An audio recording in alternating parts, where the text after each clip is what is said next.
Trump का अगला निशाना खामनेई के बेटे मोश्तबा होंगे।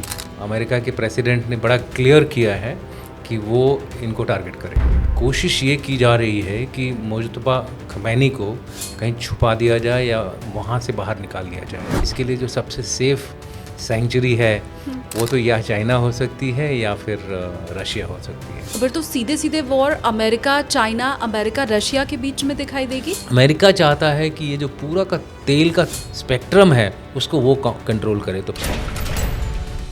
तो क्या इजराइल ने और अमेरिका ने ये सोचा होगा लड़ाई शुरू करने के पहले कि ईरान 10 दिन तक टिक पाएगा? बहुत बड़ी गलती हुई है यूएस और इजराइल की। ईरान को आपको मानना पड़ेगा, उसकी दाद देनी पड़ेगी। जिस तरह से इतना कमज़ोर होते हुए भी अमेरिका के नाक में दम कर रखा है। अमेरिका का कितना नुकसान हुआ? It's about 1.92 billion. तो ईरान ने अगर अटैक किया है तो सिर्फ 8 कैसे? ईरान के पास टेक्नोलॉजी उतनी ज़्यादा नहीं है अच्छी जितनी कि अमेरिका और इजराइल के पास है। 10-1% ही हैं जो अपने इलाके पे गिरते हैं, जिसमें सबसे बड़ा था उनका जो रडार, थर्ड रडार जो डिस्ट्रॉय हुआ है अमेरिका का। ऑपरेशन सिंदूर के टाइम इजराइल ने जो खुला समर्थन हमारा किया विश्व के बाकी देशों को छोड़कर, क्या उसी को रीपे इस समय हम कर रहे हैं? हमारा जो राष्ट्र हित है वही फैसला कोई भी गवर्नमेंट लेती। मैं बोलता हूँ आज अगर कांग्रेस इसी जगह पे होती तो कांग्रेस भी यही फैसला लेती। मोदी जी अगर बात करें ईरान से, इजराइल से, अमेरिका से, ट्रम्प से, तो वो सुनेंगे मोदी जी की बात? मोदी जी का एक इन्फ्लुएंस है, रशिया के साथ इन्फ्लुएंस है, ईरान के साथ इन्फ्लुएंस है और इजराइल के साथ भी इन्फ्लुएंस है। और मोदी जी कुछ स्टेप नहीं ले रहे हैं, ये हम कैसे बोल सकते हैं? क्या आप भी इत्तेफाक रखते हैं खामनेई क्या जिंदा है? मेरे हिसाब से ये एक रियलिटी है। ईरान का जो हश्र अभी है, क्या वही ईरान के लोगों को नजदीक ला रहा है IRGC के? कुछ बात है कि हस्ती मिटती नहीं हमारी, सदियों रहा है दुश्मन दौरे जमा हमारा। हेलो एवरीवन, अपनी कुर्सी की पेटी बांध लीजिए क्योंकि आप देखना शुरू कर चुके हैं टेक ऑफ विद एसकेटी यानी कि मैं शालिनी कपूर तिवारी। खामनेई की मृत्यु के बाद उनका उत्तराधिकारी घोषित कर दिया गया है और हुआ वही जो अमेरिका नहीं चाहता था। क्लियरली अमेरिका ने यह कहा था कि सत्ता परिवर्तन ईरान में जब भी होगा हमें शामिल रखना पड़ेगा, लेकिन ईरान ने अमेरिका की नाक के नीचे खामनेई के बेटे मोश्तबा को उनका उत्तराधिकारी बना दिया है। बड़ा सवाल, क्या मोश्तबा अब अगला टारगेट अमेरिका का है?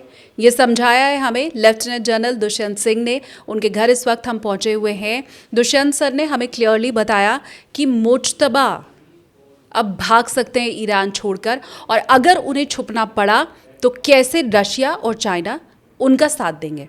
इसके अलावा उन्होंने ये भी क्लियरली बताया कि जिंदा खामनेई से ज़्यादा खतरनाक कैसे मुर्दा खामनेई अब बनने वाला है। अमेरिका को हुआ नुकसान और अमेरिका की गलतियां, इन सब के ऊपर पॉडकास्ट में हमने चर्चा की है। लेकिन आपका देश भारत किस जगह शक्ति के तौर पर आज खड़ा है वो भी पॉडकास्ट में आपको पता चलेगा। हर उस शख्स तक इस पॉडकास्ट को ज़रूर पहुंचाइएगा जो मोदी सरकार और हमारी गवर्नमेंट, हमारे प्रधानमंत्री की नीतियों के खिलाफ इस वक्त बात कर रहे हैं। लेफ्टिनेंट जनरल दुष्यंत सर ने क्लियरली समझाया है कि कैसे भारत इस वक्त जो नीतियां अपना रहा है वो हमारे हित में ही है, और सरकार कोई भी होती वही करती जो इस वक्त मोदी सरकार कर रही है। आगे मैं बढ़ूं, एसकेटी पॉडकास्ट आपको पसंद अगर आ रहा है तो आप फटाफट से इस चैनल को टेक ऑफ विद एसकेटी को सब्सक्राइब कीजिए, इस पॉडकास्ट को लाइक कीजिए। कुछ भी कहना चाहते हैं कमेंट ज़रूर कीजिएगा। चलिए आगे बढ़ती हूँ और देती हूँ मैं boarding pass lieutenant general Dushyant sir को।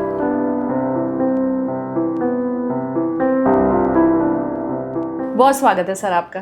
थैंक यू आपको मुझे अपने चैनल पे बुलाने के लिए। Thank you so much sir.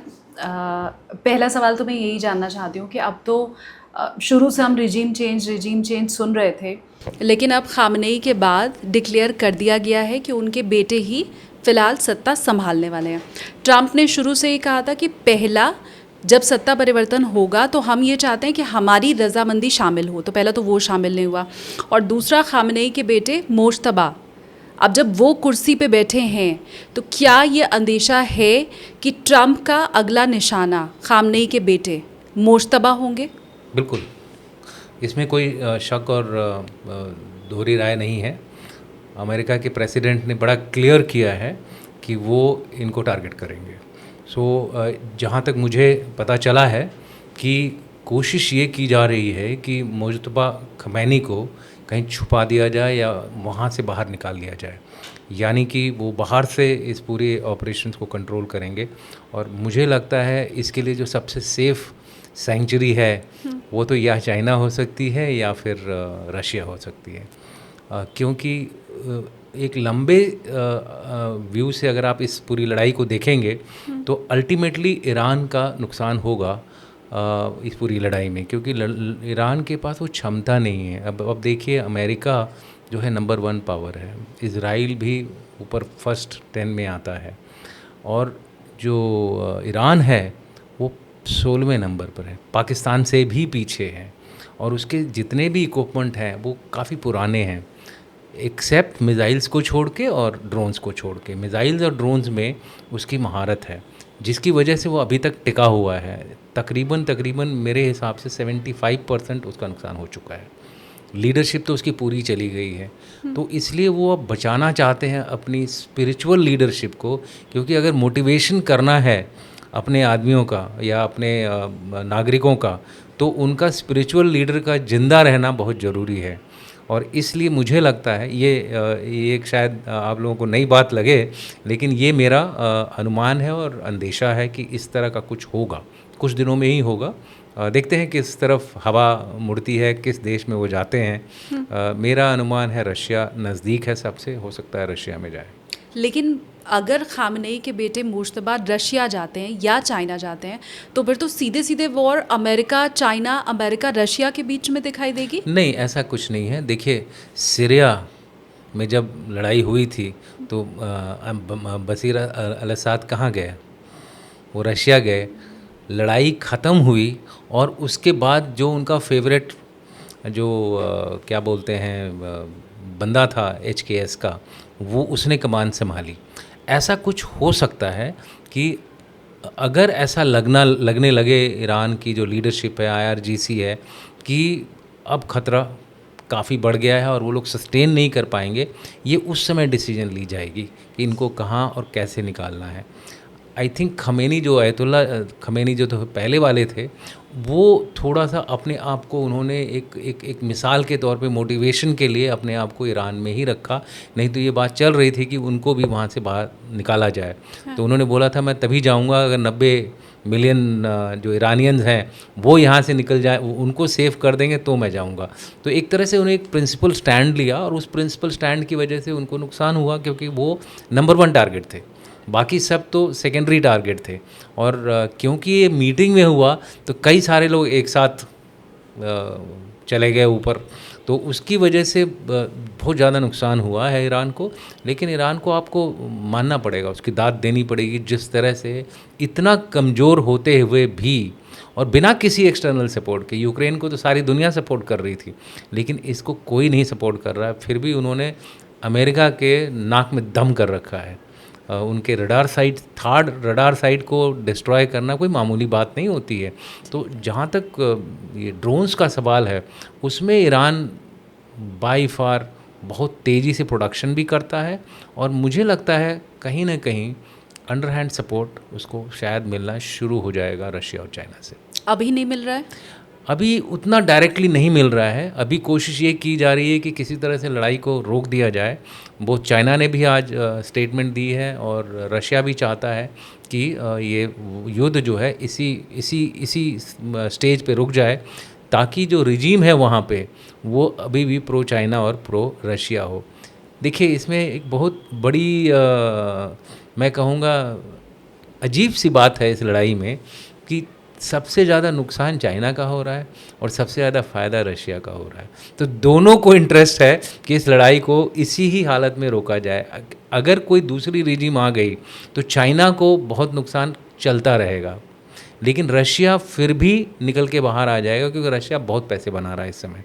सारी दुनिया जो है अब रशिया से तेल खरीद रही है, और जो कि पहले नहीं था। और ईरान के लिए, चाइना के लिए ईरान का तेल बहुत ज़रूरी है, और अमेरिका को भी ईरान का तेल की बहुत ज़रूरत है। उसका कारण ये है कि जो वेनेजुएला वगैरह का जो तेल आता है वो बहुत हैवी स्लज होता है। उसको रिफ़ाइन करने के लिए आपको काफ़ी मेहनत करनी पड़ती है, टेक्नोलॉजी उसकी अलग है। लेकिन ईरान का जो तेल है दुनिया का सबसे नंबर 1 तेल है। अमेरिका का तेल हल्का है, लेकिन वो एवापोरेट हो जाता है जल्दी। सो ईरान का जो तेल एकदम बैलेंस है, बिल्कुल राइट स्टेट है, उसकी वोलेटिलिटी बिल्कुल सही है, जिसकी वजह से आप बाई प्रोडक्ट्स भी ज़्यादा बना सकते हो, यानी कि क्रूड से ही सारा कुछ बनता है, रिफाइनरीज में इसीलिए जाता है। और भारत जो है इस समय रिफाइनरीज के मामले में बहुत ही आगे है। I think one of the best refineries जो हैं दुनिया में वो भारत में है, जिसकी वजह से यूरोप भी भारत से बाई प्रोडक्ट्स खरीदता है, रिफाइंड तेल खरीदता है, और प्रोसेस्ड तेल खरीदता है। तो इसलिए मैं कहूँगा कि इसमें अमेरिका चाहता है कि ये जो पूरा का तेल का जो एक तरह से समझ लीजिए स्पेक्ट्रम है, उसको वो कंट्रोल करे। तो पहले उसने वेनेजुएला को वो किया, पहले रसिया को सॉर्ट आउट किया, फिर वेनेजुएला को सॉर्ट आउट किया, और अब ईरान के पीछे पड़ा हुआ है। क्योंकि अगर ईरान की धरती पर उसका प्रो कोई रिजीम आ जाती है, तो वो जो बढ़िया तेल था उसको अमेरिका की भी ज़रूरत है। तो वो जो तेल है वो उसके पास जाना शुरू हो जाएगा। और ये मान के चलिए कि दुनिया का 80% जो ऑयल है स्ट्रेट ऑफ हॉर्मुज से जाता था, क्योंकि सऊदी अरेबिया, कतर, ओमान, ये सारे जो देश हैं, यूएई, ये सब तेल का ही निर्यात करके अपनी जो शान बखारते थे। अब वो शान में बड़ी बड़ी घाव लगने शुरू हो गए हैं। ईरान इसीलिए उनको ठोक रहा है, और कोई रीज़न नहीं है। ईरान चाहता है, ईरान को बहुत दर्द हुआ है पिछले 20 साल से। वो चाहता है कि ये लोग भी उस दर्द को महसूस करें कि जब आपके ऊपर इतने सैंक्शन लगते हैं तो कैसा होता है। मैं ईरान को जस्टिफाई करने की कोशिश नहीं कर रहा हूँ, हाँ। लेकिन सिर्फ ये बता रहा हूँ कि आप किसी को इतना मत पुश करिए कि वो जो बिल्ली होती है ना, जब कोने में आ जाती है तो पंजे मारती है। तो अब ईरान की हालत वही हो गई कि वो कोने में आ गया, उसके पास कोई और दूसरी जगह जाने का रास्ता नहीं है, तो वो अटैक कर रहा है। और ये लड़ाई का भी असूल है, अगर आप एम्बुश हो गए तो भागते नहीं हैं, दुश्मन के ऊपर हमला करते हैं। ये नॉर्मली जो होता है, लोगों को लगता है कि अगर हमें एम्बुश हो गया तो लोग भाग जाते हैं, जैसा कि बाहर उसमें दिखाया जाता है, कभी प्रोटेस्ट होते हैं उसमें लोग भागते हैं। नहीं, जब आप कोने में फंस गए तो भागने का कोई मतलब ही नहीं है, क्योंकि मौत सर्टेन सामने है। खड़ी है, राइट। और मौत को डिफीट करने का एक ही तरीका होता है, मौत के ऊपर चढ़ जाओ, या तो मरोगे या फिर बच के निकल जाओगे। तो ये है ईरान की इस समय हालत, और उसके ऊपर वो पूरा अमल कर रहा है। और ईरान एक पुरानी सभ्यता है, उसने ऐसे कई युद्ध झेले हैं बहुत पहले। मैं बात कर रहा हूँ 3000 साल, 2700 साल पहले की बात कर रहा हूँ। तो वो एक इतनी आसानी से हार मानने वाला देश नहीं है। हाँ, उसके पास क्षमता बिल्कुल कम है इस समय। अमेरिका को क्या लगा था कि लड़ाई शुरू होने के 10 दिन बाद तक ईरान टिक जाएगा, और वो भी तब जबकि शुरू में ये कहा जा रहा था कि जो सबसे बड़ा उनका टारगेट था वो तो युद्ध शुरू होने के तुरंत बाद उन्होंने अचीव कर लिया, खामनेई की मौत। तो क्या इजराइल ने और अमेरिका ने ये सोचा होगा लड़ाई शुरू करने के पहले कि ईरान 10 दिन तक टिक पाएगा? मुझे लगता है ये बहुत बड़ी गलती हुई है यूएस और इजराइल की। उन्होंने ईरान को काफ़ी हल्के में लिया, उनको लगा, और ये मेरे ख्याल से इस बात से उनको ऐसा लगा होगा क्योंकि जब इनकी बातचीत चल रही थी, हालांकि ये लड़ाई तुरंत नहीं शुरू हुई, लड़ाई के पहले तीनों देशों में बातचीत चल रही थी।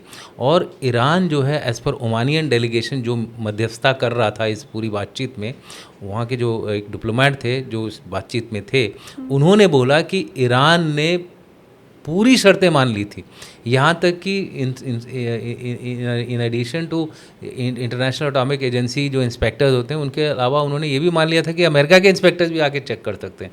उनके पास जितना जो यूरेनियम 400 किलो के करीब उन्होंने निकाल लिया था, जब पहली बार जून में जब ये अमेरिका ने हमला किया था, 12 दिन की जो लड़ाई हुई थी, उसमें से 400 किलो के करीब 60% एनरिच्ड यूरेनियम निकाल लिया था। उसको भी उन्होंने बोला हम डी एनरिच कर देंगे, यानी कि उसको नॉर्मल यूरेनियम बना देंगे, उसके लिए भी तैयार हो गए थे। तो एम कुछ और था। एम खाली उसको डीन्यूक्लियराइज करने का नहीं था, एम था बड़ा, और वो एम था कि इस पूरे रीजन में अमेरिका का वर्चस्व बने, क्योंकि अगर ईरान अमेरिका के पास चला जाता है, चाइना बिल्कुल ही एक कोने में आ जाएगा। जहाँ तक एनर्जी का सवाल है, उसको अमेरिका के पास जाना पड़ेगा। अमेरिका चाहता है कि रेयर अर्थ जो हैं, चाइना ने जिसने बंद किया था, जो अपनी घुड़की दिखा रहा था, वो लाइन पे आए। रशिया और ईरान बिल्कुल ही बाउंड्री लैंड बॉर्डर्स, उनके लैंड बॉर्डर तो नहीं है, बट सेंट्रल एशियन कंट्रीज़ के बाद रशिया ही आता है, और सेंट्रल एशियन कंट्रीज़ को इजीली आप आसानी से उनको अपने रुख में कर सकते थे। तो इसलिए रशिया के ऊपर एक बहुत बड़ा इनका दृष्टि रहती ईरान में रह करके, और तेल तो था ही था। तो एक गेम था जियोपॉलिटिक्स का, गेम था रिसोर्सेज का, गेम था मिनरल्स का। एनरिचमेंट तो उन बेचारों ने पहले ही मान लिया था सब कुछ कि भाई ठीक है, हम नहीं करेंगे, हम नहीं न्यूक्लियर वो बनाएंगे। हाँ। अब लड़ाई करने का बहाना कुछ था, इरादा कुछ था। आपने जो बात कही, मैं चाहती हूँ व्यूवर मुझे कमेंट करके भी बताएं कि खामनेई के बेटे मुज्तबा संभवतः अगर जान पर बनाई तो रशिया भी जा सकते हैं, चाइना भी जा सकते हैं। आप भी क्या ऐसा सोचते हैं? प्लीज़ मुझे कमेंट करके बताइए। और इसमें सबसे बड़ी बात ये है सर कि सोशल मीडिया के ऊपर एक चीज़ और चल रही है जो मैं चाहती हूँ, आपके पास बड़ा अनुभव है, आप बता सकते हैं। लोगों का ये कहना है कि खामनेई जिंदा हो सकते हैं। उसके पीछे तर्क ये दिया जा रहा है कि आखिर ईरान को चला कौन रहा है? भाई राजा के मरने के बाद तो युद्ध खत्म हो जाता है। तो पहला तर्क ये है। दूसरा तर्क ये है कि 28 तारीख से लेके आज 10 दिन बीत गया, ना तो शोक सभा आयोजित की गई। बीच में एक बार बात आई भी कि शोक सभा होगी, लेकिन वो भी किन्हीं कारणों से टाल दी गई। तो ये जो सोशल मीडिया पे बातें चल रही हैं, क्या आप भी इत्तेफाक रखते हैं खामनेई क्या जिंदा है? आपने बहुत ही एक विचित्र बात कही है, और इसके ऊपर कई लोग जो हैं कमेंट भी कर रहे हैं कि शायद खमेनी जिंदा हैं। मैं कई एक फोरम्स पे गया हूँ, और वहाँ पे अच्छे लिखे बुद्धिजीवी जो हैं, स्ट्रैटेजिस्ट जो हैं, वो भी इस बात को मान रहे हैं शायद कि खमेनी जिंदा है। लेकिन मेरा खुद का जो मानना है कि खमेनी की डेथ हो गई है।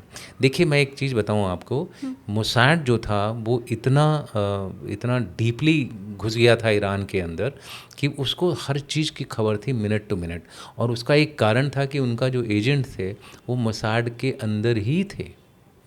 तो वो उनको एक्चुअली रियल टाइम पे बता रहे थे कि क्या हुआ। और ये भी कहा जाता है कि शायद वो एजेंट बॉम्बिंग में ही मारा गया, यानी कि वो उस मीटिंग में भी था। तो ये एक बहुत बड़ी जो जिसके ऊपर काफ़ी कुछ लोगों ने विश्वास भी किया है। मेरे हिसाब से ये एक रियलिटी है। जहाँ तक खमेनी के ज़िंदा होने का सवाल है, मैं इसलिए इस बात को नहीं मानता हूँ, और उसका कारण है कि खमेनी ने जब ये डिसीजन लिया था कि वो छोड़ के नहीं जाएंगे, पहले 90 मिलियन ईरानियंस को बाहर निकालिए, पहले 90 मिलियन ईरानियन को बंकर दीजिए, तब मैं बंकर में जाऊंगा, इस तरह की कहानियाँ बाहर निकल के आई हैं। उसका कारण ये हो सकता है कि उनकी डेथ हो गई, ठीक है, लेकिन क्यों उनकी डेथ हुई और क्या सबूत हैं, पुख्ता सबूत हैं उसके ऊपर, उन्होंने पहले से ही सक्सेशन हायरार्की बना के रखी हुई थी।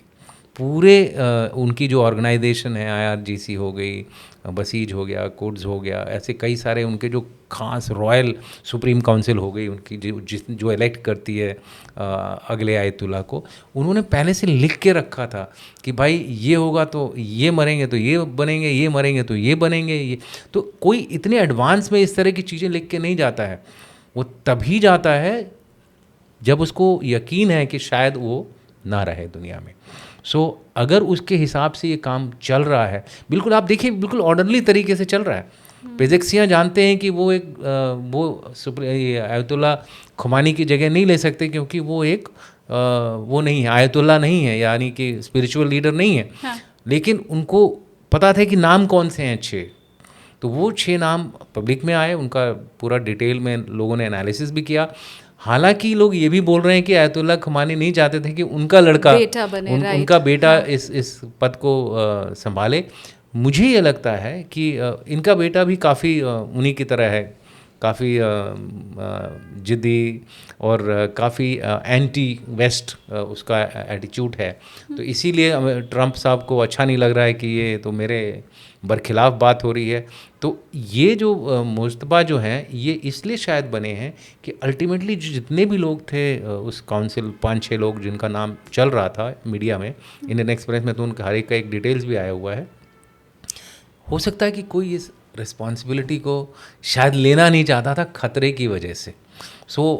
उस समय एक स्पिरिचुअल लीडर एक अपने फादर को जिंदा रखने के लिए उनकी जो क्या बोलते हैं लिनियज को आगे बढ़ाने के लिए शायद उन्होंने ये किया। इसका काउंटर ये किया जा रहा है कि भाई डायनेस्टिक पॉलिसी शुरू हो गई है, डायनेस्टिक पॉलिटिक्स शुरू हो गई है ईरान में। तो कुछ लोग इसके अगेंस्ट भी हैं, कुछ लोग इसके फेवर में हैं, बट ओवरऑल मैं मानता हूं कि ईरान में पहले से तैयारी कर रखी थी और ये नया कुछ नहीं था। आप देखिए सुलेमानी की डेथ हुई, अगला बन गया। कुड्स के जो लीडर जो सीरिया में मारे गए थे, नेक्स्ट बन गया। तो इनका एक हायरार्किकल वो चल रहा है, एक स्ट्रक्चर है। इस समय पेजिक्सियाँ जो हैं वो एक तरह से उन्होंने बांध के रखा हुआ है अपने जो कमांड को। जिस दिन IRGC कमज़ोर पड़ेगी उस दिन ईरान का अंत, यानी ईरान का तो अंत नहीं होगा, ईरान की इस रिजीम का अंत होना शुरू हो जाएगा। वो होना चाहिए। देखिए अब होना चाहिए। IRGC आपका क्या मत है? देखिए IRGC एक बहुत ही कट्टर ऑर्गेनाइजेशन है। उन्होंने कई लोगों को बहुत बुरी तरह से, अपने ईरान के जो पब्लिक है उनको, जो प्रोटेस्ट करते थे, अभी हाल ही में हुआ था एक प्रोटेस्ट जिसमें कि उनके जो ओरिजिनल सपोर्टर थे, बिज़नेस कम्युनिटी पूरी ईरान अयतुल्ला को सपोर्ट करती, वो लोग भी बाहर आ गए थे क्योंकि यही बिज़नेस कम्युनिटी 1979 में अयतुल्ला के साथ थी। उन्होंने रजीम चेंज कराया था शाह के खिलाफ, पहलवी के खिलाफ, रजा शाह जो उस समय किंग थे, किंग ऑफ ईरान थे, उनके खिलाफ। बट इस बार वो अगेंस्ट थे। उनका एक तरह से नरसंहार हुआ है। तो मैं नहीं चाहता हूं कि इस तरह की ऑर्गेनाइजेशन किसी देश में आए जो कि अपने ही देश के वासियों का ठीक से ख्याल न रख सके। जस्ट बिकॉज कि आप किसी एक पर्टिकुलर विचारधारा से आते हैं, इसका मतलब ये नहीं है कि बाकी जो आपके देश में रह रहे हैं उनको आप उनको दूसरे तरीके से अपने साथ मिलाइए, आप अवेयरनेस फैलाइए। अगर आपको लगता है कि आपकी टीचिंग बहुत अच्छी है तो उनको उनके जो स्कूल्स हैं, मदरसे हैं, उसमें बताइए ताकि वो लोग आपके विचारधारा के साथ आएँ। ये नहीं कि आप ज़बरदस्ती उनको मार दें। अगर प्रोटेस्ट हो रहा है तो ठीक है, आप उनको एडजस्ट करिए, दुनिया बदल रही है, उनको भी बदलना चाहिए। तो मेरा ख्याल है IRGC को तो डेफिनेटली नहीं होना चाहिए। अगर कोई नई रिजिम आती है उसमें वहाँ की जो आर्मी है वो काफ़ी बैलेंस्ड आर्मी है, प्रोफेशनल आर्मी है। और देखिए आप आर्मी का नाम, आर्मी निकल के बाहर आ गई है, अभी इस समय आर्मी डिप्लॉय हो गई है, लेकिन आर्मी कहीं भी फ्रंट में नहीं आ रही है। It's only IRGC। अगर कोई नया रूल आता है, आर्मी के साथ नया रूल आता है, तो ही अच्छा होगा देश और दुनिया सबके लिए। आपने कहा IRGC के ख़िलाफ़ जो वहाँ के अपने नागरिक थे, जो बिजनेसमैन थे, वो सड़कों पर आए। अब एक तस्वीर ये भी सामने आ रही है कि पहले वो लोग जो खामनेई के अगेंस्ट थे, जो सड़कों पर निकल रहे थे और जो ये चाहते थे, जो ईरानी ये चाहते थे कि खामनेई मरे, अब वही ईरानी चाहते हैं अमेरिका का नाश हो। मैं समझना ये चाहती हूँ कि जिस तरह से खामनेई को मारा गया या ईरान का जो हश्र अभी है, क्या वही ईरान के लोगों को नज़दीक ला रहा है IRGC के? क्या ये उल्टा तीर पड़ गया अमेरिका के लिए? देखिए मैं IRGC के नज़दीक आ रहा है इस पे तो मेरा राय कुछ अलग है। लेकिन जो पहली बात आपने बोली कि एक नेशनलिस्टिक फर्वर आ गया है जिसमें कि जो अगेंस्ट थे वो भी अब अमेरिका का नाश चाहते हैं, वो बिल्कुल सही बात है आपकी। और इसको समझने के लिए आपको ये देखना पड़ेगा, किसी भी देश में जब बाहर से हमला होता है और ख़ास तौर से मिडिल ईस्ट में अगर अमेरिका का कुछ भी हमला होता है वहाँ के किसी भी देश पे, तो एक एंटी अमेरिकन सेंटिमेंट उभरता ही उभरता है। आप देखेंगे even in the West Asian region में जहाँ जो कंट्रीज़ अफेक्ट हुई हैं वो भी कोशिश कर रहे हैं कि ये लड़ाई जल्दी बंद हो, क्योंकि वहाँ के जो किंग तो भले ही सपोर्ट कर रहे हों अमेरिका का, वहाँ की जो पब्लिक है वो अमेरिका को सपोर्ट नहीं करती है। देखिए इसके लिए आपको वहाँ की एक साइकी को समझना पड़ेगा, उनका जो अंदरूनी मोटिवेशन लेवल है उसको समझना पड़ेगा। वो लोग हमेशा बोलते हैं कि दो दुश्मन हैं उनके, एक बाहर का दुश्मन और एक अंदर का दुश्मन। वो कोशिश करते हैं कि अगर बाहर का दुश्मन पहले ख़त्म हो जाए तो अंदर का दुश्मन अपने आप ख़त्म हो जाएगा। तो यही वहाँ की पब्लिक चाहती है कि अमेरिका अगर बाहर जाता है तो जो अंदर जो लोग थे, IRGC जैसे लोग हैं, अब इतने कमज़ोर हो गए हैं कि वो अपने आप आर्मी और बाकी जो पब्लिक है वहाँ पे एक साथ बाहर आ करके इस रिजीम को चेंज कर सकती है। लेकिन अगर उनके देश पर, क्योंकि देखिए वो सिविलाइजेशन है, सभ्यता है, देखिए जब भी बाहर से आक्रमण होता है हमारे इस पूरे रीजन में, और इसमें मैं वेस्ट एशिया, मिडल ईस्ट जो उस तरफ का इलाका है, हमारा जो भारतवर्ष है, यहाँ पर एक नेशनलिस्टिक फर्वर जागता है, क्योंकि तब सारा देश एक साथ हो जाता है, चाहे वो अपोजिशन में हो और चाहे वो फेवर में हो। और सबसे ज़्यादा ये फीलिंग तो भारत में होती है, क्योंकि भारत सबसे पुरानी सभ्यता है। आपको याद ही होगा, एक पुरानी कहावत है कि कुछ बात है कि हस्ती मिटती नहीं हमारी, सदियों रहा है दुश्मन दौरे जमा हमारा। और ये जो फीलिंग है वो मुझे लगता है कि ईरान में इस समय हलचल मचा रही है, जिसकी वजह से अमेरिका को उसका टास्क और उतना डिफ़िकल्ट हो गया है। और इसके ऊपर मैं आपको डायरेक्ट इन्फॉर्मेशन देना चाहूँगा। मैं कुछ थिंक टैंक्स के साथ जो ईरान में हैं उनके साथ हमारा रेगुलर इंटरेक्शन रहता है, वो अभी भी इंटैक्ट हैं, यानी कि उनको कुछ हुआ नहीं है। एक GPTT करके एक थिंक टैंक है वहाँ पर, गवर्नमेंट पॉलिसी थिंक टैंक करके। सो उसके जो एक प्रोफेसर हैं, उन्होंने मुझे ये एक आर्टिकल भी लिखा है, WION TV पे भी आए हैं, और उन्होंने मुझे एक मैसेज भी दी है, और उन्होंने बोला है कि सर इस समय जो है ईरान में जो लोग इस रिजिम के ख़िलाफ़ थे वो भी सपोर्ट में आ गए हैं। तो ये डायरेक्ट ईरान से मैं आपको ये मैसेज दे रहा हूँ कि वहाँ के लोग अब इस समय किस तरह से अपने आप को तैयार कर रहे हैं एक अमेरिका से प्रोलॉन्ग्ड रेजिस्टेंस के लिए। एक चीज़ मैं आपको बता दूँ, अगर गलती से भी अमेरिका या इजराइल बूट्स ऑन ग्राउंड डालते हैं तो आप समझ लीजिए अमेरिका और इजराइल अगले 4-5 साल के लिए युद्ध ही करते रहेंगे, क्योंकि यहाँ के रीजन में, यहाँ के मिट्टी में जब हाथ की लड़ाई होती है ना, तो एक जज्बा ही अलग होता है। अफ़गानिस्तान में आपने देख लिया है, लोगों ने बड़ी कोशिश कर ली, रशिया ने कोशिश कर ली, अमेरिका ने कोशिश कर ली, उसके पहले इंग्लैंड ने यूनाइटेड किंगडम ने कोशिश करी, सब फेल हुए हैं। मुगल्स क्यों सक्सीड हुए थे पता है आपको? मुगल्स अफ़गानिस्तान में इसलिए सक्सीड हुए थे क्योंकि उन्होंने बोला ठीक है हम आपकी सारी बात मानते हैं, सिर्फ हमें आने जाने के लिए रास्ता दे देना। तो वो जो लाहौर और जो काबुल से जो रास्ता जाता था, उस रास्ते का वो लगान देते थे वहाँ के ट्राइबल्स को, अफ़गानिस्तान के ट्राइबल्स को। तो इसलिए वो एक तरह से आसानी से दिल्ली पर राज कर सके।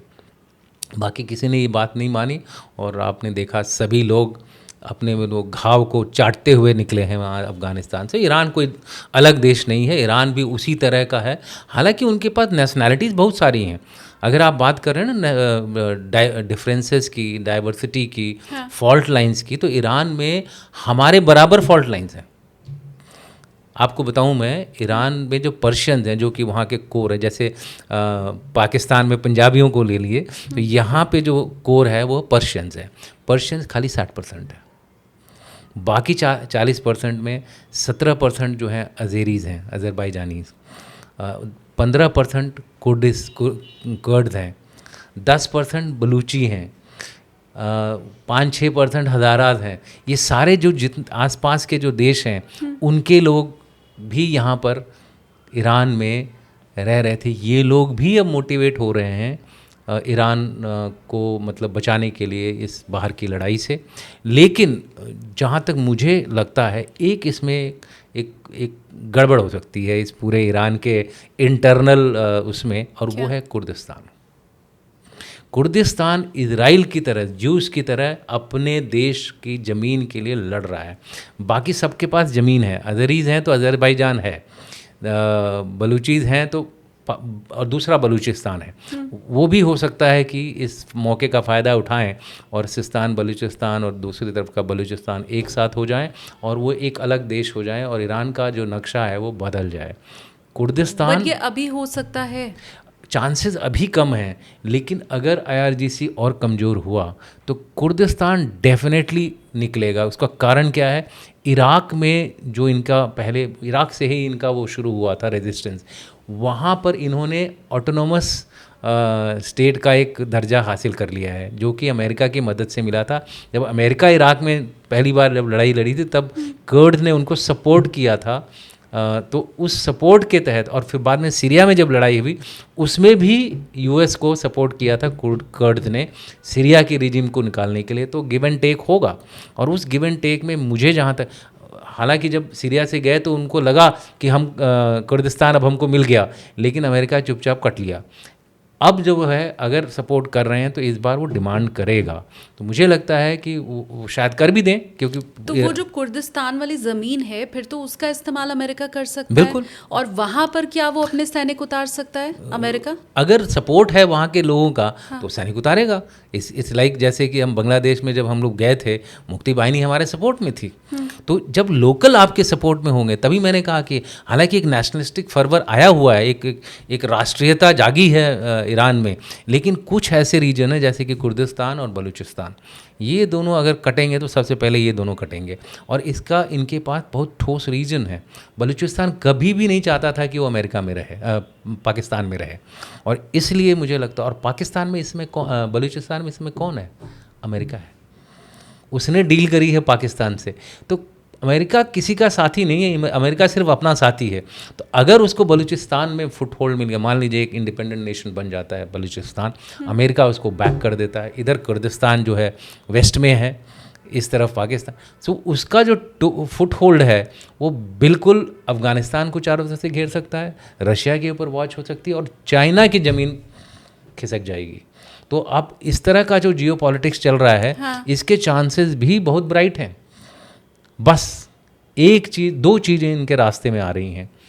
पहली है IRGC का खात्मा, और दूसरी जो है रशिया और चाइना अगर इनको सपोर्ट करते रहे तब वो जो 60% पर्शियन है ना, वो फिर वो नहीं छोड़ेंगे फिर। बट ये वाला सिनेरियो तो बहुत मुझे लग रहा है डरावना, मुझे ज़्यादा लग रहा है बजाय जो अभी चल रहा है, क्योंकि अगर आप कह रहे हैं कि उसमें चाइना की भी ज़मीन फिर जाने की बात है तो फिर चाइना तो फिर चुप नहीं बैठेगा। बिल्कुल, चाइना तो मुझे लगता है तहस नहस कर देगा। नहीं, देखिए एक डिफरेंस मैं आपको बताता हूँ चाइना में और बाकी जो अमेरिका में। अमेरिका में वो इच्छा शक्ति है अपनी ताकत का इस्तेमाल करने की। चाइना ने 1979 के बाद कभी भी अपनी पावर का इस्तेमाल नहीं किया, खाली डिस्प्ले करता है, खाली शो बनाता है, और शो बनाने के बाद तो वही होता है जो PL-15 का हुआ, जो भारत में गिरा। टेस्टिंग नहीं कर पाता अपने हथियारों की। अगर टेस्टिंग करनी है तो आपको लड़ाई के मैदान में जाना पड़ेगा। अमेरिका क्या करता है कि हर लड़ाई का इस्तेमाल करता है अपने हथियारों को टेस्ट करने के लिए, और अपनी इंडस्ट्री को हुक्म देता है। आपको पता होना चाहिए 3 जो सबसे बड़े डिसरप्टिव टेक्नोलॉजी के जो लीडर्स हैं अमेरिका में, उन तीनों को उसने, जिसमें पेंसिल भी शामिल है, उनको उसने लेफ्टिनेंट कर्नल बना दिया है उनके CEOs को, और बोला है कि आप लोग अमेरिकन डिफेंस के लिए काम करेंगे और जितना पावरफुल बना सकते हैं अमेरिका को बनाएंगे। आपकी जो कंपनियां हैं तीनों की तीनों जो हैं वो इस काम को करेंगे। इस तरह का वो एक्शन करते हैं। बाकी देश में इस तरह का एक्शन नहीं होता। हालांकि वो डेमोक्रेटिक हैं, चाइना अथॉरिटेरियन है, चाइना कर रहा है, but China copy cat route से जा रहा है। अब आपको एक एग्जाम्पल से समझाता हूँ। चाइना ने ड्रोन्स बनाए, सस्ते ड्रोन्स हैं, अच्छे ड्रोन्स हैं। किसकी कॉपी करी? अमेरिकन्स की कॉपी करके चिप्स वगैरह, और उसको रिवर्स इंजीनियरिंग करके उन्होंने ड्रोन बनाया। आजकल वो दुनिया के नंबर 1 ड्रोन मैन्युफैक्चरर्स हैं चाइना ने वही ड्रोन्स ईरान को दिया, और ईरान एक पुरानी सभ्यता है, साइंस एंड टेक्नोलॉजी में ईरान सबसे आगे था। या पर्शियन जो लिटरेचर है, पर्शियन जो मैथमेटिक्स और साइंस की जो नॉलेज है वो काफ़ी पुरानी है। उन्होंने इस ड्रोन को इम्प्रूव किया और शाहिद बनाया। अब शाहिद ड्रोन जो थी उस समय रशिया को ज़रूरत थी, तो उन्होंने अपने शाहिद ड्रोन रशिया को दिए। अब रशिया ने क्या किया, उनको लगा कि यार इनके ड्रोन थोड़ा जल्दी गिर जा रहे हैं, यूक्रेनियन मार रहे हैं, तो रशिया ने उन ड्रोन्स को और इम्प्रूव किया। जिरल नाम है उन्होंने जो खुद का बनाया, और डबल कैपेसिटी में प्रोड्यूस कर रहे हैं। इससे मेरा ईरान से ज़्यादा तेज़ स्पीड में वो लोग अभी इस पर्टिकुलर ड्रोन को बना रहे हैं। वो ड्रोन मुझे पता चला है कि ईरान में आया किसी तरह से, और उसको एक अमेरिकन फोर्सेस ने एक दो ड्रोन इंटैक्ट पकड़े हैं, जिसको अब वो इम्प्रूव करके रशियन ड्रोन से भी बेटर बना रहे हैं। तो अब देख रहे हैं ये एक विशियस सर्कल चल रहा है ना, इधर से उधर टेक्नोलॉजी भी साथ साथ घूम रही है। तो इस समय जो स्थिति मैं देख रहा हूँ वो ये है कि जो अपनी इच्छा शक्ति दिखा सकता है पावर का इस्तेमाल करने के लिए, वो ही कुछ कर सकता है अमेरिका के खिलाफ। ईरान में वो इच्छा शक्ति थी, उसने किया। रशिया में वो इच्छा शक्ति उसने किया।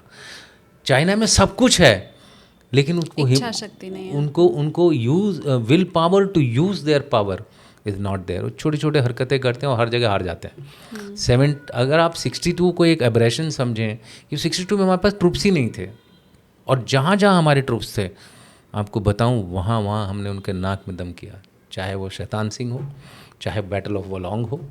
हर जगह जहाँ हम लड़े हैं, जहाँ हमारे पास कुछ ट्रूप्स थे, वहाँ पे चाइना को इतनी आसानी, शेयर नंबर्स में वो लोग हमको, जब तक आखिरी आदमी रहा मरा नहीं तब तक हम लोग वहाँ रहे।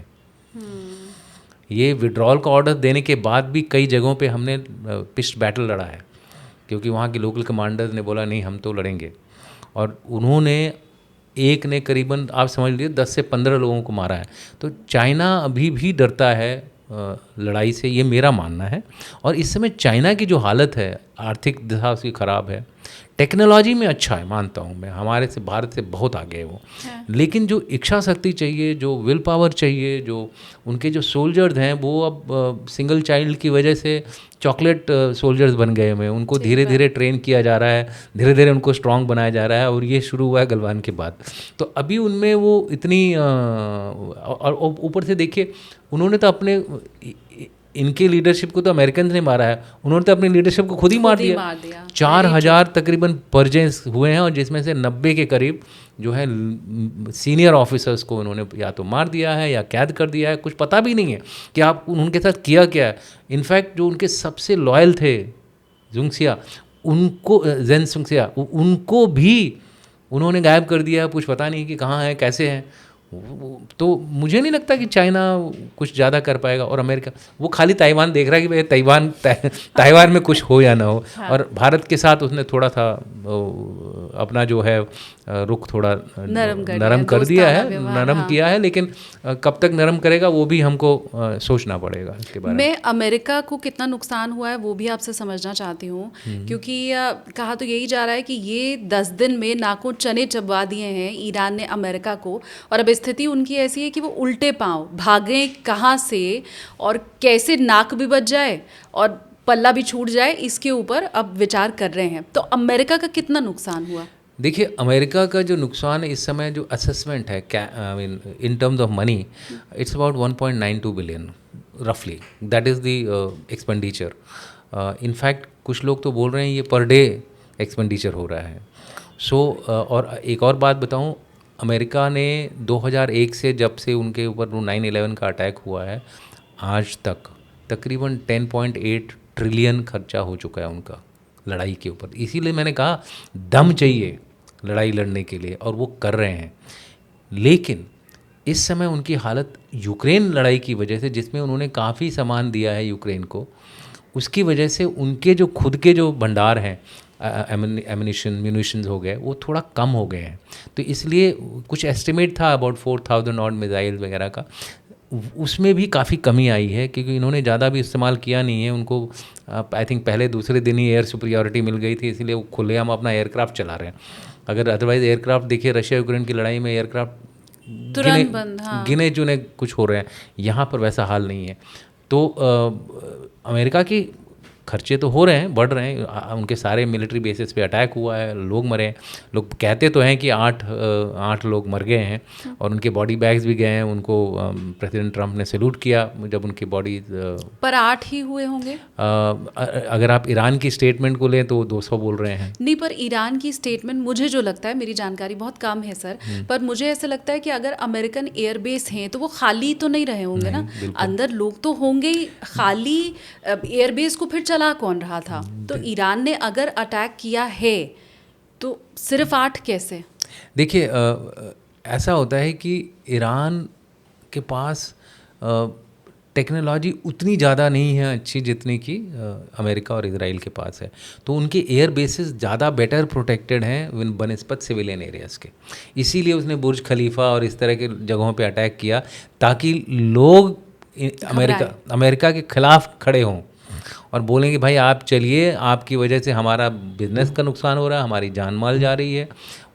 हो क्या रहा है कि एरिया डिफेंस होता है तो उसमें इनके जो जितने ज़्यादा ड्रोन्स हैं तकरीबन 80 to 90% डिस्ट्रॉय हो जाते हैं। तो कुछ 10-1% ही हैं जो अपने इलाके पे गिरते हैं, जिसमें सबसे बड़ा था उनका जो थर्ड रडार जो डिस्ट्रॉय हुआ है अमेरिका का।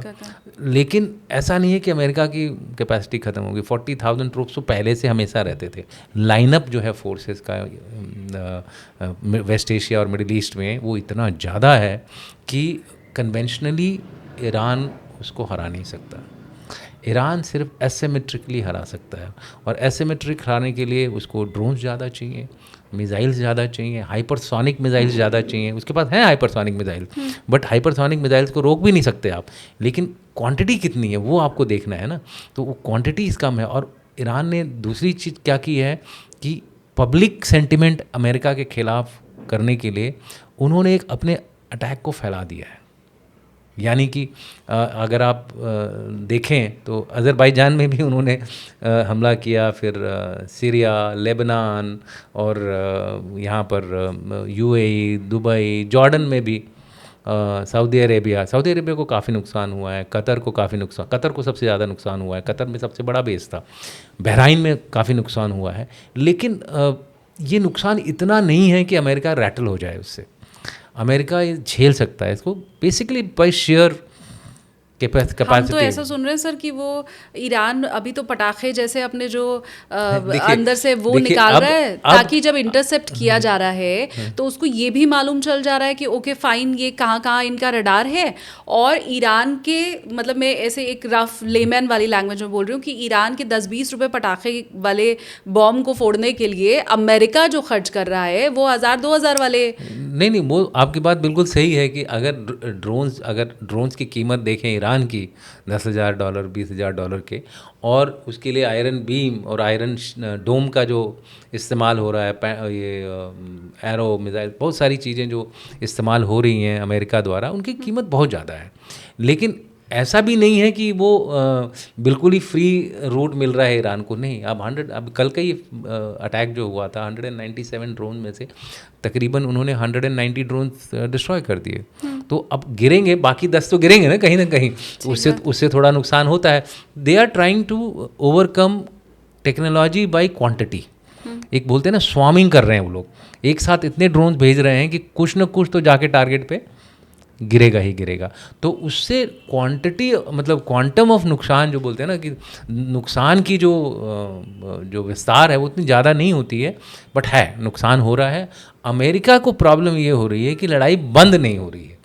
अमेरिका की सबसे बड़ी प्रॉब्लम हो रही है कि क्योंकि वो भी जो उनकी जो इंडस्ट्री की जो कैपेसिटीज़ हैं वो कम है, लिमिटेड है, ठीक है, क्योंकि वो खुद ही इतना खाली हो चुके हैं कि अब देखिए हमारे इंजन नहीं सप्लाई कर पा रहे हैं, उनको भी प्रॉब्लम्स हो रही है। उनके पास 13,000 एयरक्राफ्ट हैं, अगर 13,000 एयरक्राफ्ट में 3 गिर गए वहाँ पे, तो उनका भी इंजन उनको बनाना है। सो पहले वो अपना बनाएंगे कि दूसरों को देंगे। तो इस समय अमेरिका की जो इंडस्ट्री बेस है वो अच्छी है, बड़ी स्ट्रांग है। 6 इंडस्ट्री बिग मैन्युफैक्चरर्स हैं वर्ल्ड में, और किसी के पास नहीं थी। लेकिन रशिया उनसे ज़्यादा फास्ट है आर्टिलरी वगैरह में बनाने में, क्योंकि वो लोग ऑथोरिटेरियन हैं, आदमियों को फोर्स करेंगे कि नहीं आप 24 घंटा काम करिए, 18 घंटा काम करिए। अमेरिका में ये सब नहीं हो सकता। अमेरिका में वो डेमोक्रेसी है, तो इसलिए वही 8 घंटा वाला सिस्टम शुरू है।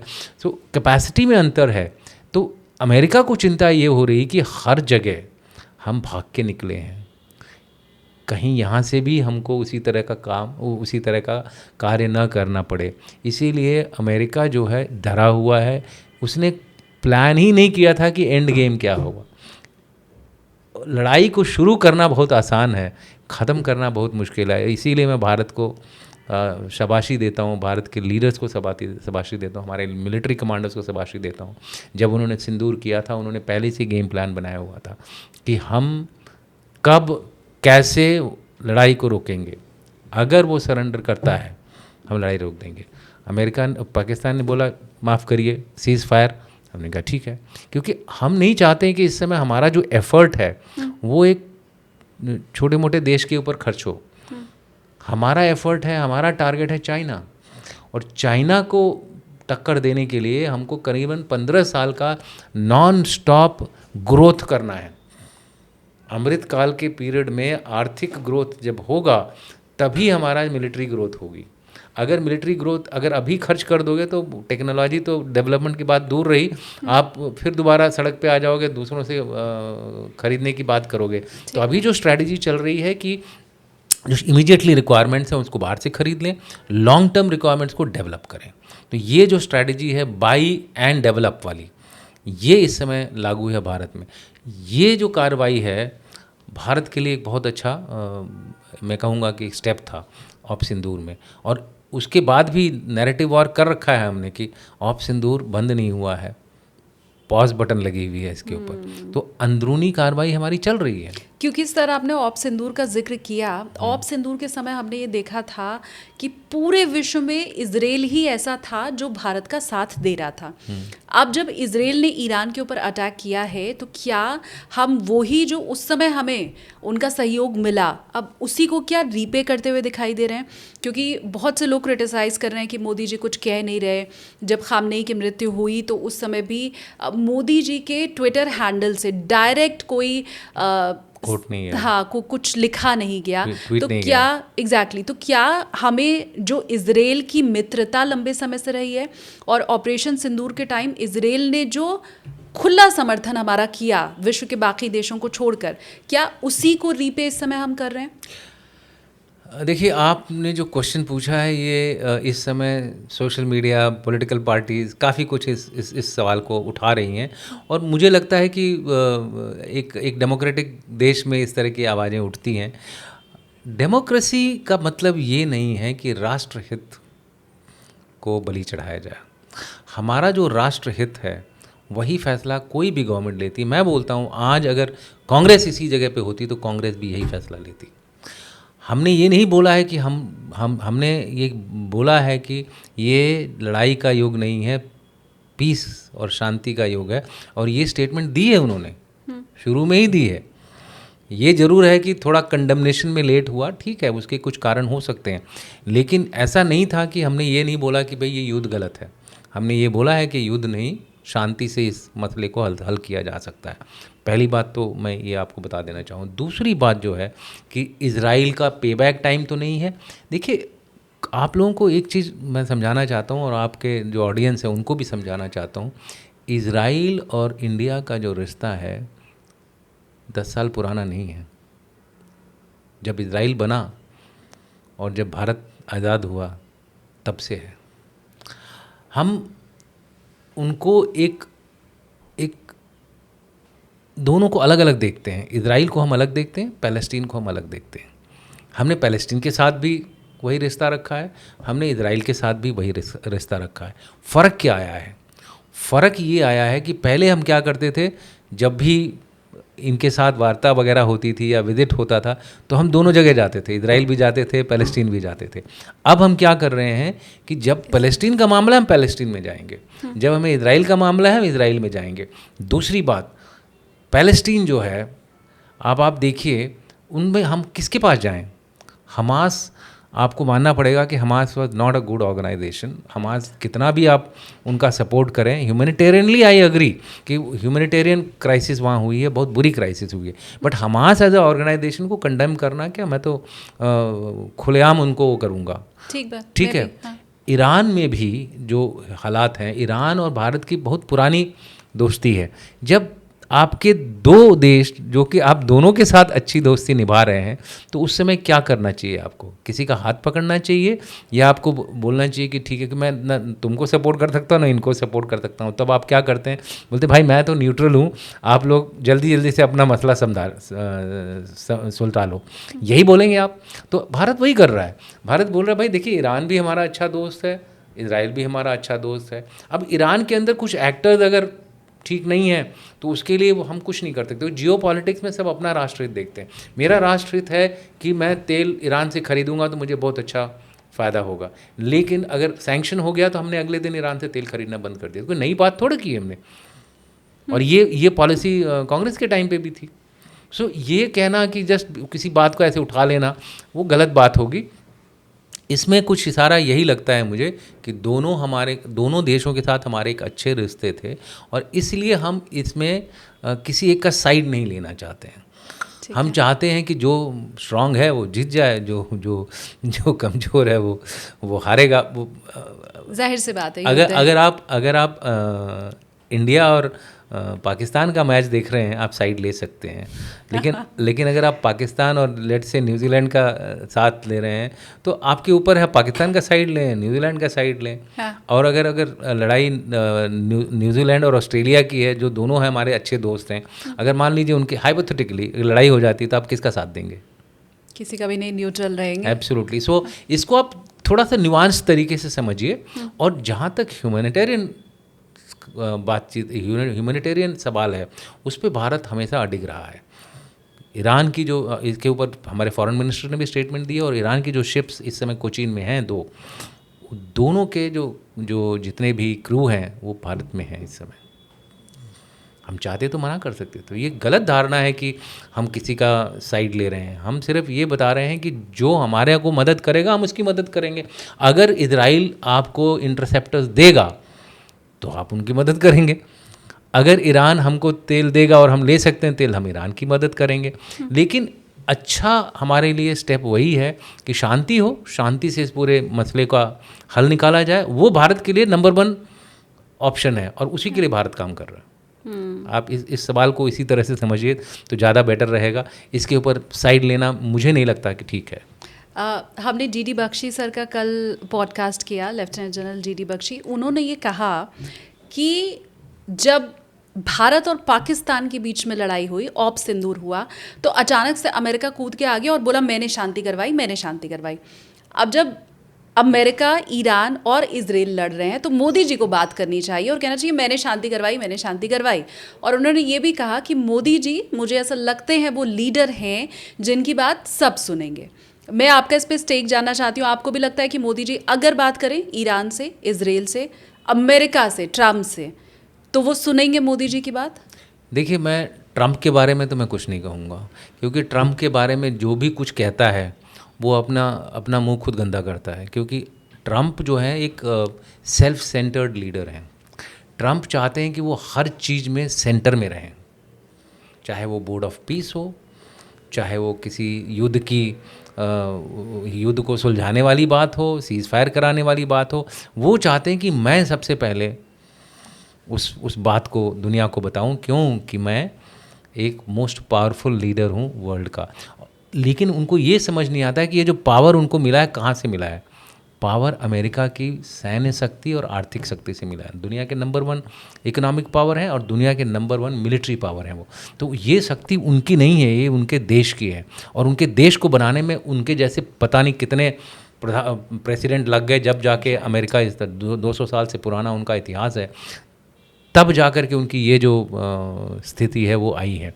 तो मुझे लगता है मोदी जी का एक इन्फ्लुएंस है, रशिया के साथ इन्फ्लुएंस है, ईरान के साथ इन्फ्लुएंस है, और इजराइल के साथ भी इन्फ्लुएंस है, और सऊदी अरेबिया वगैरह सभी के साथ मोदी जी की जो रिलेशंस हैं बहुत अच्छी हैं। मोदी जी कुछ स्टेप नहीं ले रहे हैं, ये हम कैसे बोल सकते हैं? देखिए, कोई भी चीज़ जब की जाती है उसके 2 तरीके होते हैं। एक तरीका होता है कि आप खुलेआम बोलो, जैसे प्रेसिडेंट ऑफ अमेरिका करते हैं, हाँ हम कर रहे हैं जी।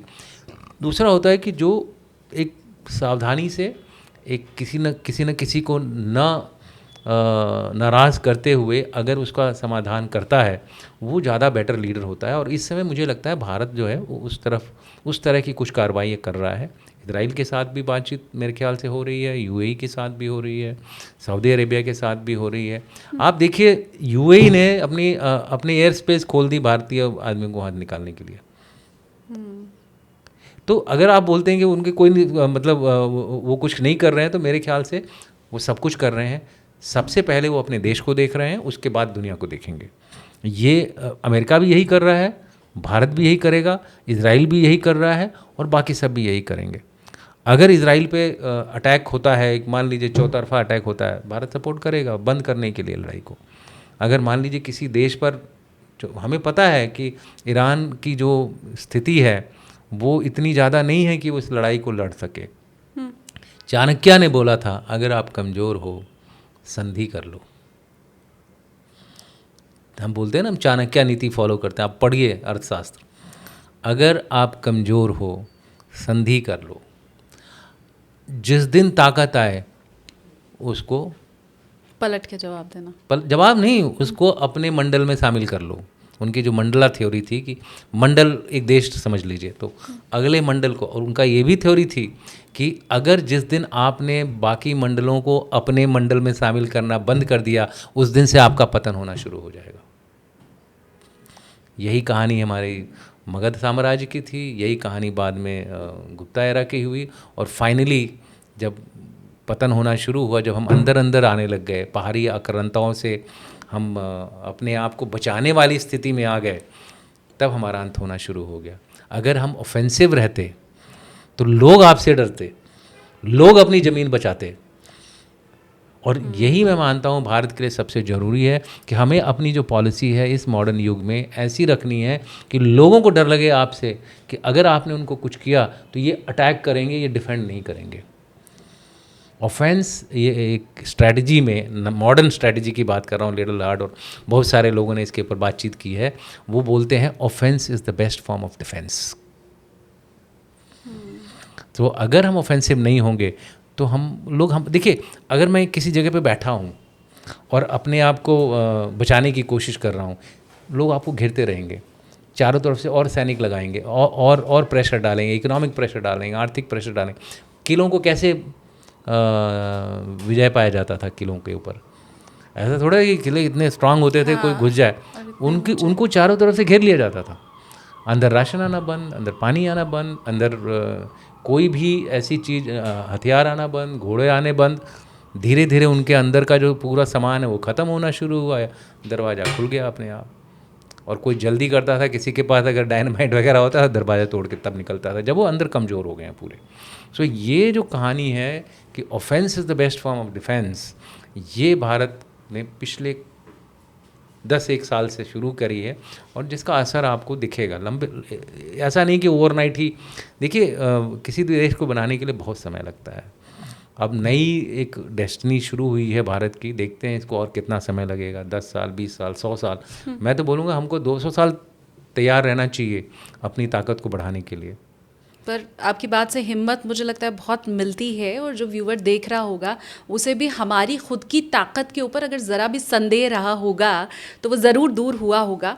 लेकिन एक सवाल मैं ये भी सर समझना चाहती हूँ, हमने वेल अवध सर का पॉडकास्ट किया। Well Awadh sir war journalist रह चुके हैं, वॉर में उन्होंने रिपोर्टिंग की हुई है, और वेस्ट एशिया के बड़े अच्छे जानकार वो हैं। उन्होंने, वो ही नहीं, बहुत से लोग ये कह रहे हैं कि खामनेई एक आदमी नहीं था, वो एक विचारधारा थी। आपसे मैं समझना चाहती हूँ, क्या आप भी ये मान रहे हैं कि जिंदा खामनेई से ज़्यादा मुर्दा खामनेई अब मुश्किल बनने वाला है? बिल्कुल, ये मेरा एक सब्जेक्ट भी रहा है। जब मैं टेररिज्म के ऊपर एक करीबन 2 साल का प्रोग्राम कर रहा था, एकेडमिक प्रोग्राम था, और ये मैं मानता हूँ कि शहीद हमेशा ज़्यादा बड़ा मोटिवेटर होता है बनिस्बत इसके कि जो जिंदा है और किसी मुहिम को आगे चला रहा है। अगर वो शहीद बन जाता है जिस दिन, वो उस दिन खुदा के साथ कंपेयर होने लगता है, और अयतुल्ला खुमानी के साथ एग्जैक्टली वही हुआ है। और अयतुल्ला, वही मैंने इसलिए जिक्र किया कि पारसियों ने पूरा अपने आप को, जो खिलाफ भी थे वो इनके साथ हो गए हैं। अब पारसियों से ये मतलब नहीं कि यहाँ के पारसी, मतलब जो ये पर्टिकुलर एथनिक ग्रुप है वहाँ पे 60% का, वो तकरीबन मिल गए हैं। अब जो फ्रेंच पे हैं, कुर्द वगैरह, वो अलग बात है, लेकिन अब उनके लिए ये भगवान हो गए हैं। इनफैक्ट जहाँ जहाँ शिया मुस्लिम्स हैं, सब उनको अब अयतुल्ला खुमानी को बोलते हैं कि भाई यही हमारा एक ही तो आका था, जो कि हम जिसके तरफ हम, पहले कोई नहीं बोलता था।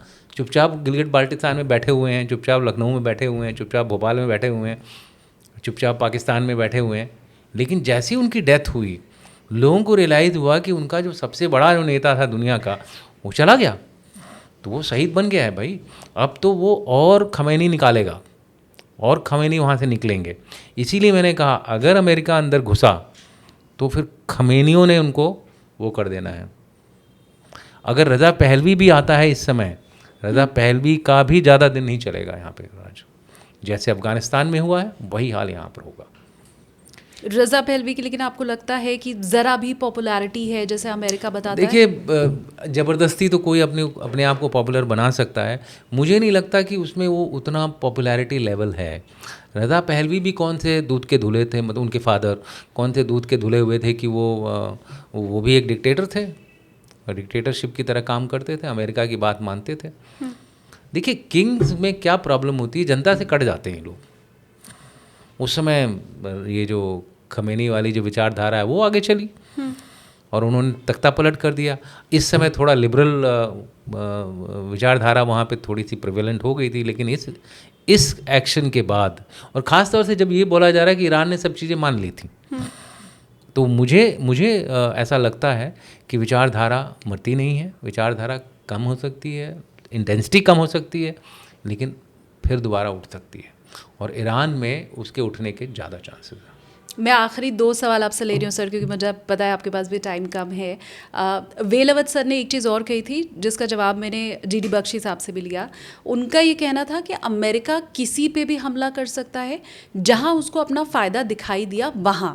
उन्होंने बहुत क्लियरली स्पष्ट शब्दों में ये कहा कि अमेरिका भारत पर भी हमला कर सकता है। आपको लगता है? देखिए, भारत पर हमला कर सकता है नहीं कर सकता है वो अलग बात है, भारत के खिलाफ एक्शन ले सकता है वो अलग बात है। वो तो हमने देखा भी अभी। तो भारत के खिलाफ एक्शन लेने में तो बिल्कुल हिचकिचाएगा नहीं। आप अगर अंडर सेक्रेटरी डिप्टी सेक्रेटरी जिन्होंने अभी लंडाओ, हाँ, जिन्होंने स्टेटमेंट दी थी, उन्होंने क्या चाइना हम नहीं बनने देना चाहते हैं, हाँ, इंडिया को, भारत को चाइना नहीं बनने देना चाहते हैं। और वो खाली उन्होंने अभी बोला है, मैं इस तरह की मीटिंग्स कई सारे इन द पास्ट अटेंड कर चुका हूँ, और वो खुलेआम बोलते हैं मीटिंग में, आमने सामने भी बोलते हैं, चाइना के साथ हमने गलती करी है, वो गलती हम अब दोबारा नहीं करेंगे। उस समय क्योंकि हम लोग थे तो भारत का नाम नहीं लिया उन्होंने, बट उन्होंने बोला कि कई सारे ग्रुप थे, बट हम दोबारा ये गलती नहीं करेंगे, which means India is also included in that. और ये तो पुरानी कहावत है, निक्सन ने बोला ही है कि चाइना का अमेरिका का दुश्मन होना ठीक ठाक है, लेकिन अगर उसके दोस्त हुए तो एकदम फेटल है, यानी कि आपकी मौत निश्चित है। सो अमेरिका के साथ हमको सिर्फ ट्रांजैक्शनल रहना है, इस हाथ ले उस हाथ दे। हमको आगे बढ़ना है डिस्पाइट अमेरिका। अमेरिका आपसे जितना लेना चाहता है, अगर वो हमारे हक में है दीजिए, नहीं है मत दीजिए। और अमेरिका अगर कुछ हमको हमारी शर्तों पे देता है लीजिए, नहीं तो मत दीजिए। मैं किसी इसी तरह के डिस्कशन में था, और वो जो उनके थिंक टैंक्स का हमारा चलता रहता है आपस में डिस्कशन, तो वहाँ के जो थिंक टैंक थे अमेरिका के, उन्होंने बोला आप F-35 क्यों नहीं खरीद रहे हैं? हमने बोला हम F-35 तब खरीदेंगे ना जब हमें सूट करेगा। आप ट्रांसफ़र ऑफ टेक्नोलॉजी भी क्यों अड़े हुए हैं? हमने कहा भाई हम लड़ाई के दौरान किसी के वो नहीं बनना चाहते, होस्टेज नहीं बनना चाहते। एक बार हमारा GPS आप लोगों ने रोक दिया था, तो हम इतने भी वो नहीं है, नासमझ नहीं है कि हम अगली बार, तो इसलिए हम वहाँ से लेंगे जहाँ हमको टेक्नोलॉजी ट्रांसफ़र मिल रहा है। भले ही क्या बोलते हैं, उस पर कंट्रोल तो हमारा रहेगा ना, मैन्युफैक्चरिंग करने का कंट्रोल हमारा रहेगा। मैं मानता हूँ कि सारी चीज़ें आप नहीं बना सकते, बट सप्लाई चेन जो आपका बनेगा उसमें जो चीज़ें अगर एक जगह से नहीं मिल रही दूसरी जगह से मिल सकती हैं हमको, लेकिन ओवरऑल कंट्रोल उस पर हमारा रहेगा। तो इसलिए वो पूरे 2 घंटे के जो मेरा डिस्कशन हुआ उसी में बार बार वही बोल रहे, जेवलिन क्यों नहीं ले रहे हैं, ये क्यों नहीं ले रहे हैं। तो मेरा भी जवाब बार बार वही आ रहा था। मैंने कहा देखिए, अगर आपका कोई हथियार हमारे टेरेन से नहीं सूट करता है तो हम क्यों लें। हमारी जो भारत की जो धरती है वो एक ऐसी धरती है, एकमात्र ऐसी धरती है जिसमें 28,000 फीट से लेकर के तपता हुआ रेगिस्तान है, समंदर से लेकर के जंगल हैं, और हमारे इक्विपमेंट को इन एक्सट्रीम्स में काम करना पड़ता है। तो जब तक वो हमारे लिए सेटिस्फाइड नहीं है हम नहीं लेंगे आपसे। हम कोई खैरात थोड़ा कर रहे हैं कि पैसा ऐसे बांटने जा रहे हैं। ठीक बात। तो we are very firm on our commitment, we are very firm on our dealings. अगर दुनिया को लगता है, देशों को लगता है कि हमारी जनता को लगता है कि हम लोग ये सब नहीं कर रहे हैं, तो वो लोग गलत हैं। हम लोग सबसे पहले राष्ट्र सर्वोपरि का उद्देश्य लेके चलते हैं। हमारी देश की जो सेना है अपनी काबिलियत बढ़ाने के ऊपर ध्यान देती है, न कि दूसरों के बेगानी शादी में अब्दुल्ला दीवाना, वो वाला काम हमारा नहीं होता है। और अमेरिका बिल्कुल सही है, आप भरोसा नहीं कर सकते अमेरिका का। आज पल में शोला पल में माशा, वो जो कहावत सुनी है उसी तरह का हाल है उसका। पर बड़ी शानदार आपने बात कही कि बेगानी शादी में अब्दुल्ला दीवाना हम नहीं बनते हैं, और मुझे लगता है कि ये बातों बातों में आपने उन लोगों को जवाब दे ही दिया है जो लगातार सोशल मीडिया पे ट्रोल करने की कोशिश हमारी गवर्नमेंट को और मोदी सरकार को कर रहे हैं। एक आखिरी सवाल बहुत हाइपोथेटिकल है, पर मैं फिर भी पूछना चाहती हूँ, क्योंकि इस वक्त पूरे दुनिया की स्थिति ऐसी है कि कब कहाँ क्या हो जा रहा है वो मालूम ही नहीं चल रहा है। आप रात में सोते हैं, सुबह उठते हैं, एक नई जगह युद्ध हो रहा होता है। कोई देश किसी दूसरे देश को बहुत पहले से चमका रहा होता है, लेकिन अचानक से हमला हो जाएगा ये किसी को मालूम नहीं चलता। अब तो ये भी नहीं पता चल रहा है सर कि कौन सा देश किस देश के साथ है, वो भी नहीं समझ आ रहा। इसीलिए मैं ये हाइपोथेटिकल सवाल पूछ रही हूँ, भगवान न करे कल दिन अगर ऐसी स्थिति आ जाए कि चाइना हमला कर दे इंडिया के ऊपर, अमेरिका की भ्रिकुटी तन जाए भारत के ऊपर, तो क्या भारत इतना केपेबल है कि उसकी स्थिति ईरान वाली नहीं होगी? क्या हम इतने सक्षम हैं कि हम बड़े से बड़े देश को जवाब दे पाएंगे और हमारे साथ लोग खड़े दिखाई देंगे? देखिए, लोग खड़े हों या ना हों, हमें खड़े रहना है, और उसके लिए जो मिनिमम पॉसिबल चीज़ें हैं वो हमारे पास हैं। हम ईरान से कहीं आगे हैं। ईरान 16वें नंबर का पावर है, हम चौथे नंबर के पावर हैं। तो हमारे पावर में तो कोई कमी नहीं है, सिर्फ कमी ये है नंबर्स की और थोड़ी टेक्नोलॉजी में। टेक्नोलॉजी और नंबर, इसी को दूर करने के लिए तो हम ये समय ले रहे हैं। अमृत काल का जो समय है, अमृत जो निकलेगा उससे अपनी जो सैन्य ताकत है उसको बढ़ाने का है। खुदा न खास्ता, जैसे आपने बोला कि ये शब्द गलत है, तो मैं बोलता हूँ भगवान न करे अगर ऐसा कुछ हमारे ऊपर हो जाता है तो भारत का हर एक नागरिक आज आखिरी दम तक लड़ेगा। भारत के पास कुछ ऐसी शक्तियाँ हैं, कुछ ऐसे हमारे पास हथियार हैं जिसकी वजह से भारत पर हमला करने से पहले लोग 2 बार सोचेंगे। और मैं जिस बात का जिक्र कर रहा हूँ वो आप समझ रही हैं। तो भारत के ऊपर आंख उठाने से पहले लोगों को सोचना पड़ेगा। हाँ, दूसरी तरह के नुकसान कर सकता है भाई, कोई डील नहीं कर दी या फिर कोई हथियार नहीं दिया, G414 इंजन बंद कर दिए, इस तरह की चीज़ें करेगा, करने दीजिए। हमारे पास ऑल्टरनेट है। खाली हमने अमेरिका पे तो नहीं बोला कि G414 चाहिए, हमने सैफरान के साथ भी डील करी हुई है। हमने रशिया के साथ ऑर्डर दे दिए हैं Su-57 खरीदने के लिए। तो हम भाई देखिए अपना फ़ायदा देख रहे हैं बस, और किसी का फ़ायदा नहीं देख रहे हैं। दुनिया जो है इस समय राक्षसी युग चल रहा है, और राक्षसी युग में आपको राम बनने के लिए राम का जो धनुष है ना वो मजबूत करना ज़रूरी है। आखिरी में रामराज उनके धनुष से आया, तो इसलिए मैं बोल रहा हूँ कि इस समय अपने धनुष और बाण को तेज करने की हमें ज़रूरत है, और उसके लिए हमारे पास एडिक्वेट मिनिमम प्रोटेक्शन हैं। अब उनको इतना बनाएं, खुद ही को कर बुलंद इतना कि खुदा बंदे से पूछे बता तेरी रज़ा क्या है। तो वो वाली जो कहानी है वो हमको करनी है, और उसके लिए जितना हमको करना है वो हम कर रहे हैं। इसको आप गलत मत समझिए कि किसी से हमने बातचीत नहीं करी या किसी के हम सपोर्ट में आ गए। वो सब किसी इरादे से है, किसी दूर वाले इरादे से है। उसको इतना ध्यान रखना है। हम पब्लिक में बोलेंगे भी नहीं उसके बारे में, क्योंकि बोल दिया तो फिर राज खुल जाएगा। राज को राज रहने दो, पर्दे में रहने दो, पर्दा न उठाओ। बिल्कुल, तो इसको आप खुलवाइए मत। हाँ। उसको बस देखते जाइए आगे आगे होता है क्या। डन। बहुत बहुत शुक्रिया सर, और मैं चाहती हूँ कि कमेंट सेक्शन में फटाफट से आप लोग जय हिंद भी लिखिए। जब भी आपसे मिलती हूँ कुछ नए इनसाइट्स हमें मिलते हैं, और जैसा आज भी आपने बताया, मुझे याद है मैंने जब पहला पॉडकास्ट आपके साथ किया था तो तब भी आपने मुझे बताया था कि ओके मैं लाइव कर रहा था तो वहाँ से ऐसे कॉमेंट आने शुरू हुए, मैं वो आपको स्क्रीनशॉट दूंगा, तो हमें हमेशा कुछ नई जानकारी मिलती है। मैं बात करने ईरान पे आई थी, मैं बात करने अमेरिका इजराइल पे आई थी, लेकिन हमारी ताकत क्या है वो मुझे बैठे बैठे ही मालूम चल गई। बहुत धन्यवाद सर आपका, आपने इतना समय दिया हमें। थैंक यू एंड जय हिंद। जय हिंद।